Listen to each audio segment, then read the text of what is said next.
There is a phrase in these pages that stops you cold the first time you read it. It comes from a being who calls itself the Supreme God, the same God who, it claims, sent Buddha, sent Lao Tzu, sent Jesus, sent Confucius, the same source behind all the great teachings that ever touched this world.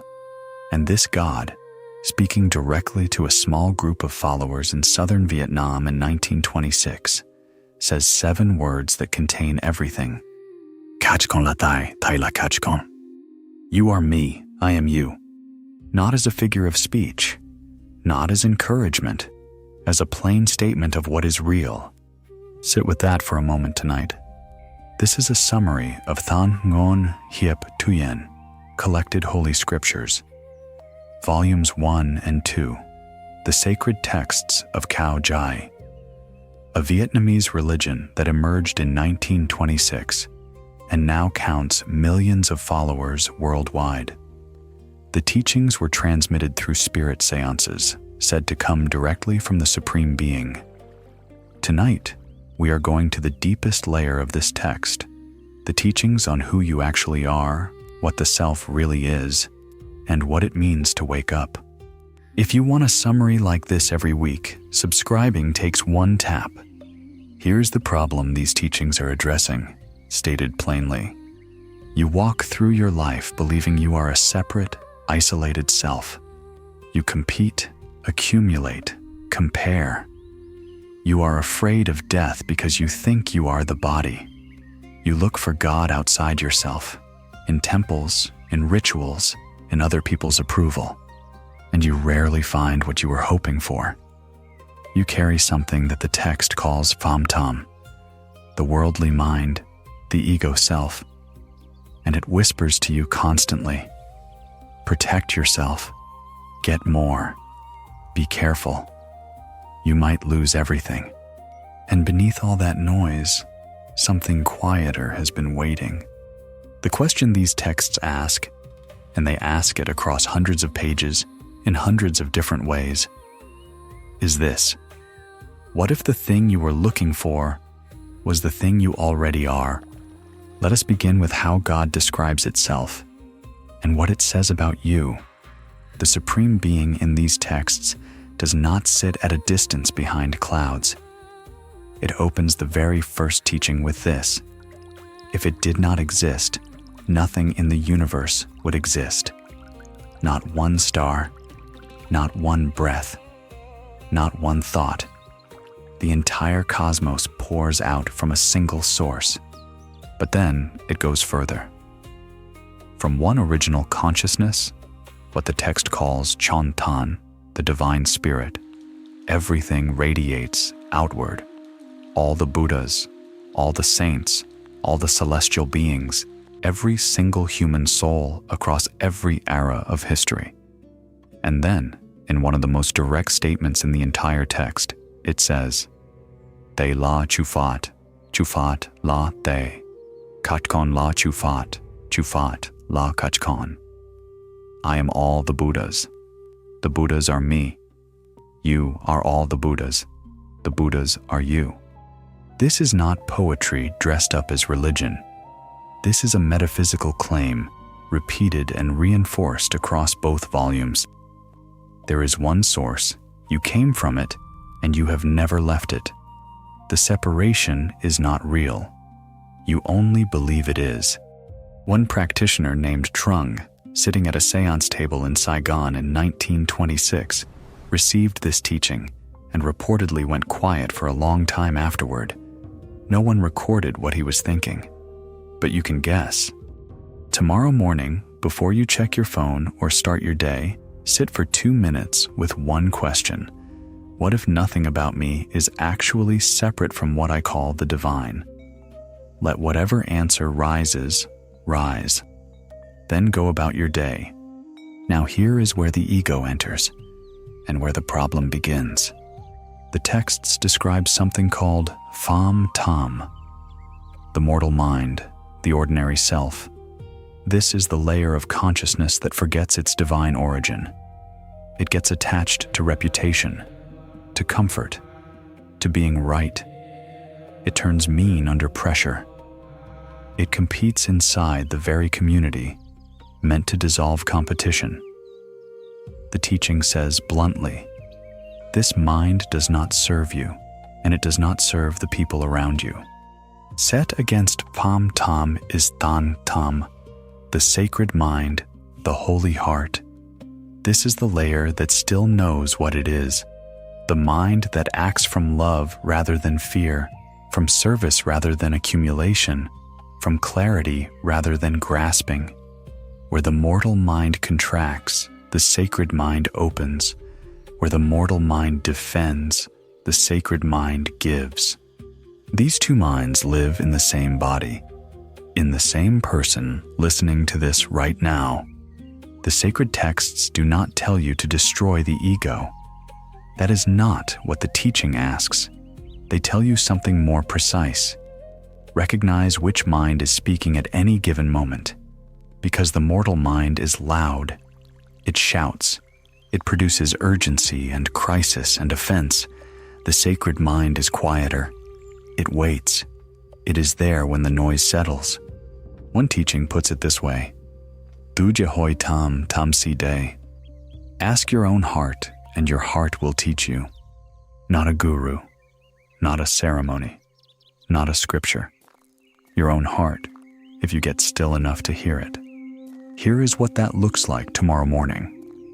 The next time you feel reactive, defensive, anxious, needing to win a small argument, pause before responding. Take one breath, then ask quietly, which mind is speaking right now? Not to judge yourself for the answer, just to see it. That single moment of noticing, without judgment, is the beginning of everything the book is trying to give you. There is a symbol at the center of Cao Đài that most outsiders find unusual at first. A giant eye painted on altars across Vietnam, a single divine eye inside a triangle, staring outward. Millions of people bow to it daily. But the text explains precisely what it means, and it is one of the most direct expressions of non-dual understanding you will find in any tradition.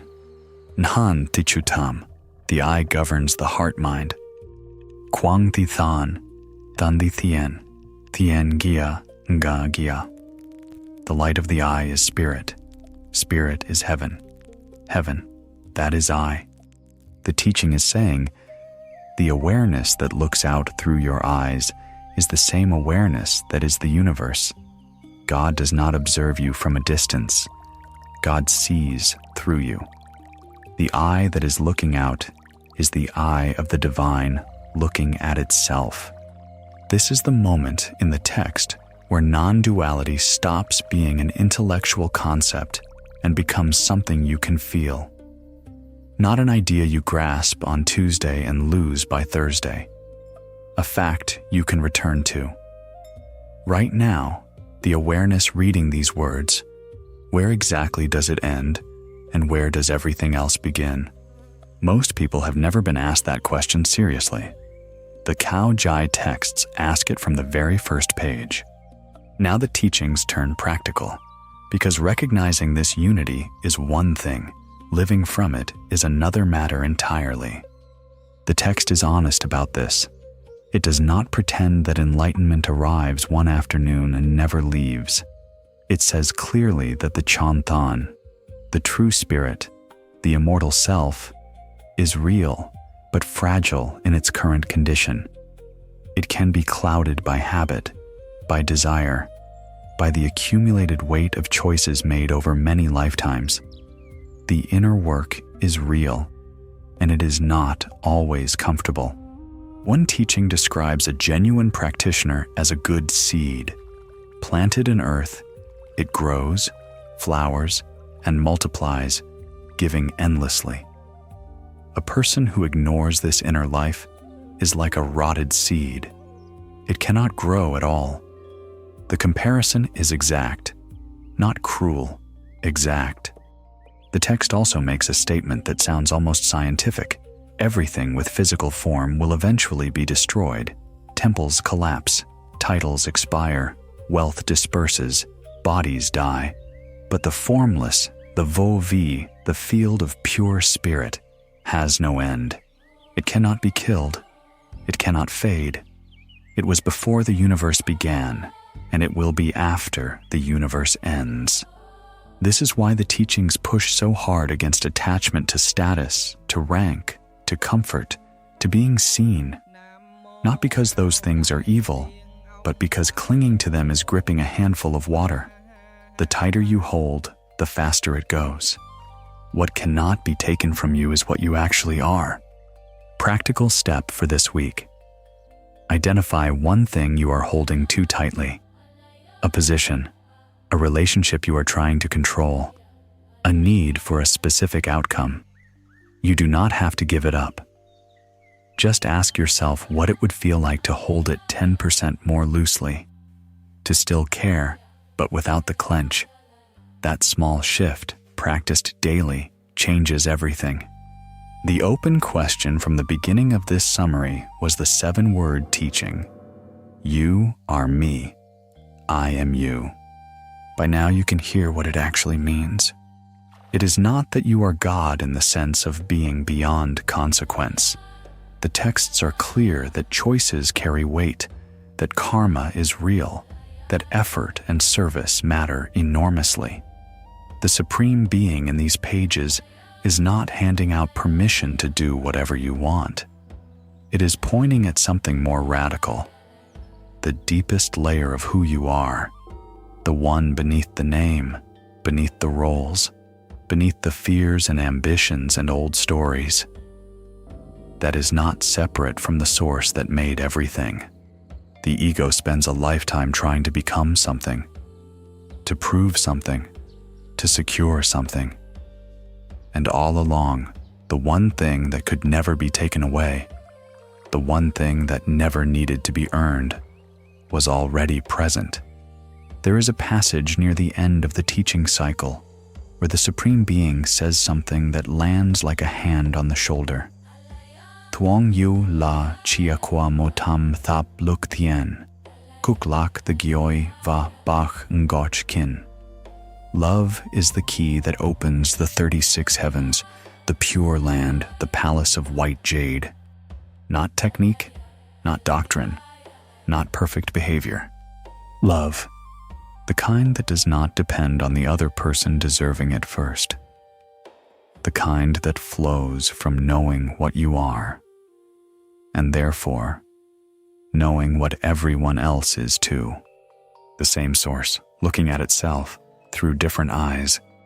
That question from the first 30 seconds, what if the thing you were looking for was the thing you already are? Tonight, before you sleep, you can stop looking so hard. Not because nothing matters, but because the seeker and the sought have always been the same. If something in this video stayed with you, drop it in the comments. I genuinely want to know which part landed, and a like helps more people find their way here.